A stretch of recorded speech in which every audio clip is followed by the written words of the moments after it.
Subscribe करिए knowledge world channel को और बेल आइकन को दबाइए लेटेस्ट नॉलेज वीडियो सबसे पहले देखने के लिए।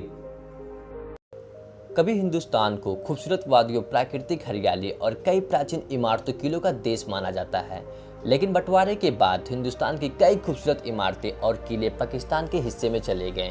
इतना ही नहीं बल्कि इनको आज पाकिस्तान के मशहूर टूरिस्ट प्लेस माना जाता है। आज आपको नॉलेज वर्ल्ड ऐसे खूबसूरत और मशहूर किलों के बारे में बताएगा जो कभी पूरे हिंदुस्तान की शान हुआ करते थे।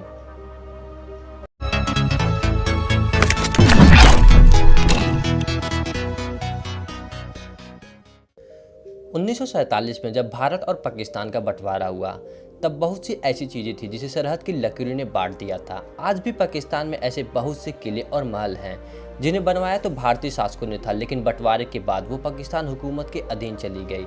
आज ये किले पाकिस्तान में टूरिस्ट प्लेस बन गए हैं जिनके दीदार को लोग दूर दूर से आते हैं। भारतीय इतिहास में ये किले और महल काफ़ी महत्व रखते थे। ये इमारतें देश और रियासत पर राज करने वाले बादशाहों की विजय और पराजय का लंबा इतिहास समेटे हुए हैं। एक समय में भारतीय शासकों के स्वामित्व में रहे ये किले और पैलेस आज पाकिस्तान की शान है। ऐसे किलों की बात करने पर जो नाम सबसे पहले जहन में आता है वो है द्रावड़ का किला।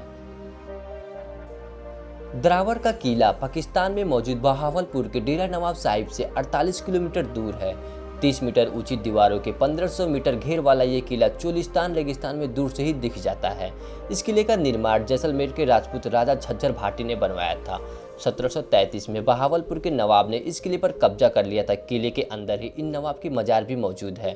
किले की भव्यता देखकर कोई भी इसे बनाने वाले की सल्तनत का अंदाजा लगा सकता है।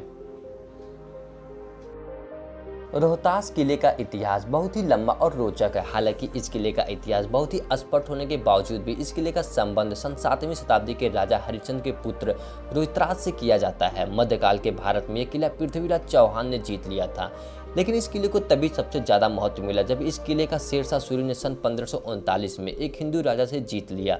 जब शेरशाह सूरी का शासन था तब इस किले की पहरेदारी करने के लिए 10,000 सैनिक तैनात किए गए थे। शेरशाह सूरी के शासन में उसके एक सैनिक हैबत खान ने किले के परिसर में जमा मस्जिद का निर्माण भी करवाए थे। सन 1588 में अकबर का जनरल मान सिंह के नियंत्रण में यह किला आ गया। उसके खुद के लिए इस किले में एक शानदार तख्ते बादशाही नाम का महल भी बनवाया था। उसने अपनी पत्नी के लिए ऐना महल और किले के द्वार के रूप में हथिया पोल का निर्माण करवाया था। अल्तीद फोर्ट गिलगिट बल्टिस्तान करीब 900 साल पुराना ये अल्तीद फोर्ट पाकिस्तान के गिलगिट बल्टिस्तान की हुआ रैली के करीमाबाद में बसा है। इसे सबसे पुराना मॉन्यूमेंट भी कहा जाता है। ये किला ध्वस्त होने के कगार पर था, लेकिन आगा खान ट्रस्ट ने नॉर्वे और जापान की सहायता से इसको फिर से मशहूर कर दिया। सादिकगढ़ पैलेस बहावलपुर जिले में मौजूद सादिकगढ़ पैलेस पाकिस्तान के मशहूर किलों में से एक है। ऐसा माना जाता है कि इस किले को 1882 में बहावलपुर के राजा नवाब सादिक मोहम्मद ने बनवाया था। यह किला चारों तरफ से दीवारों और गार्डन से घिरा पड़ा है। दोस्तों, अगर आप लोगों को ये वीडियो पसंद आया होगा तो वीडियो को लाइक करके और कमेंट करके हमें जरूर बताइएगा।